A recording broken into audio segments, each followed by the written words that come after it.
Hi. I don't know who these Texas legislators are that think that they're going to propose these particular bills for this legislative session and make them priorities. So far, the ones that they're identifying as being the ones to watch out for involve legalized marijuana, upgrading police, and what was the other one? The other one. Casinos. Yeah. Did you guys pay attention to anything that's happened in the last year? The last 3 years? Left over from the last legislative session is a promise to increase teachers' compensation and salaries by 30%. Where are you going to get the money? From casino gambling and legalized marijuana? I think every single one of you should be impeached that does not repudiate this priority immediately. First, what is going on with the defense sector in the state of Texas? We are in the middle of an alleged pandemic. There has been nothing close to an appropriate response in order to rein in illicit contract bidding and its deleterious influence over effective performance of law enforcement and public health duties. Second, what is going on with the municipal financing system? There have been numerous bonds that have been issued in the last 4 years that are in a serious situation when it comes to their solvency because of a refusal to address misappropriations.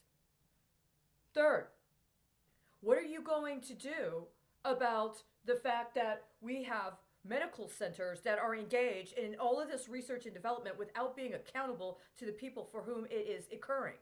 What are you going to do about this? These are three things that are absolutely essential and should be on the top of the list. Fourth, what are you going to do about small business development in the state? What are you going to do to adjust for the disproportionate impact that small businesses are suffering instead of actually having some sort of competent leadership? There's not enough of us to be seduced into legal CBD. Next, what are you going to do about the Texas gas and oil sector? What are you going to do? There are already outstanding obligations associated with announcements prior to the implementation of the USMCA that had a direct effect on the state of Texas. Not only that, but outstanding from last year were commitments made to the Strategic Petroleum Reserve about a focus on assuring that 100% of the Strategic Petroleum Reserves were going to be filled with American produced oil. What's going to happen with what's already in the reserves, especially insofar as there was a federal mandate for there to be drawdowns from the reserves this year that did not occur?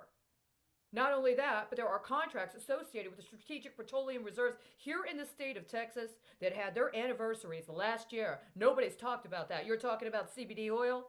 You're talking about legalized marijuana? Where are you going to grow it? Where are you going to get the water?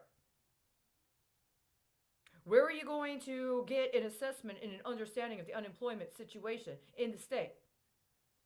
If it's true that we also have another consideration which has to do with civil rights in the state, as well as other rights connected to ownership of the means of production. Yes, I said it. You want to talk about free enterprise?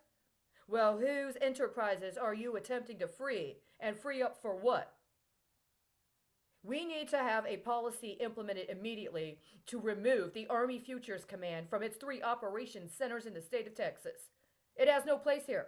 It has no place in Austin, hiding out in an office on a university campus. It has no place interfering with what would be appropriate considerations of medical health care through MedCom in San Antonio. And by the way, what did happen in San Antonio in 2017? Nobody's followed up on that.